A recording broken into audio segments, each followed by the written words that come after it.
साखरेचे भाव हे 75 रुपयांच्या पार गेले असून सर्वसामान्यांना याची मोठी झळ बसत आहे।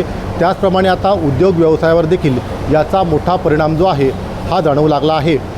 साखरेचे भाव मोठ्या प्रमाणात वाढल्याने खरं तर आता साखर खरेदी जी आहे ती ठप्प झाली आहे आणि परिणामी अनेक उद्योग व्यवसाय जे आहे ते ठप्प होण्याच्या मार्गावरती आहेत।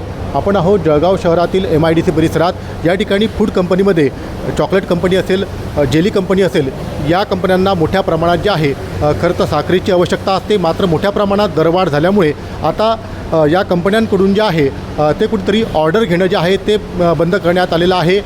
काही कंपन्या ज्या आहेत त्या पूर्णपणे ठप्प झाल्या आहेत, तर काही ठिकाणी ज्या पूर्वीच्या ऑर्डर घेतलेल्या आहेत तेवढंच काम जे आहे ते आता या कंपन्यामध्ये सुरू आहे आणि येणाऱ्या काही दिवसात या कंपन्या देखील बंद होण्याच्या मार्गावरती आहेत। एकीकडे सरकारकडून जे आहे या भाववाढीसाठी उपाययोजना करण्याचे प्रयत्न जे आहे ते सुरू आहेत, मात्र तोपर्यंत आता अनेक उद्योग व्यवसायावरती याचा परिणाम जो आहे हा होऊ लागलेला आहे। एकंदरीतच या संदर्भात बोलण्यासाठी आपल्यासोबत जळगावमधील उद्योजक सुनील पाटील सर आहेत। सर, काय सांगणार, आपल्या कंपनीला जे आहे मोठ्या प्रमाणात साखरेची आवश्यकता असते, मात्र मोठ्या प्रमाणात दरवाढ झालेली आहे, काय नेमकी स्थिती आहे?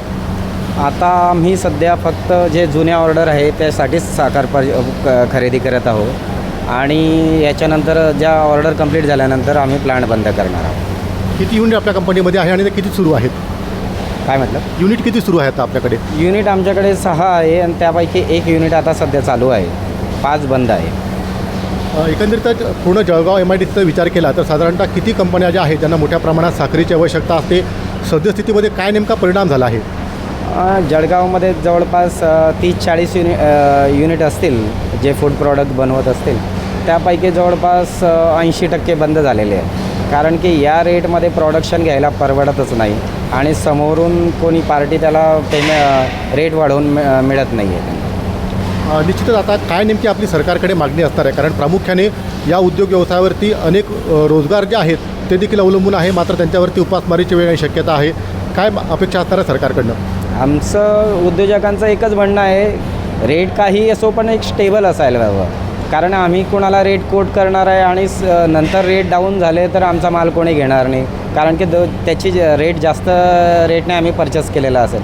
कुठलाही रेट असो पण एक स्टेबल रेट आम्हाला हवा आहे।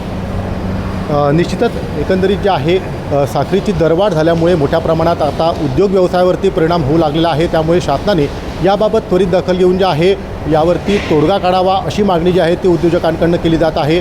मात्र ज्या पद्धतीने सर्वसामान्यांच्या खिचाला या दरवाढीमुळे मोठी झळ बसल्याचं पाहायला मिळते आहे, तर उद्योग व्यवसायावर देखील अवलंबून असणारे जे काही रोजगार आहेत त्यांच्यावर देखील याची मोठा परिणाम जो आहे हा पुढील काळात होण्याची शक्यता आहे।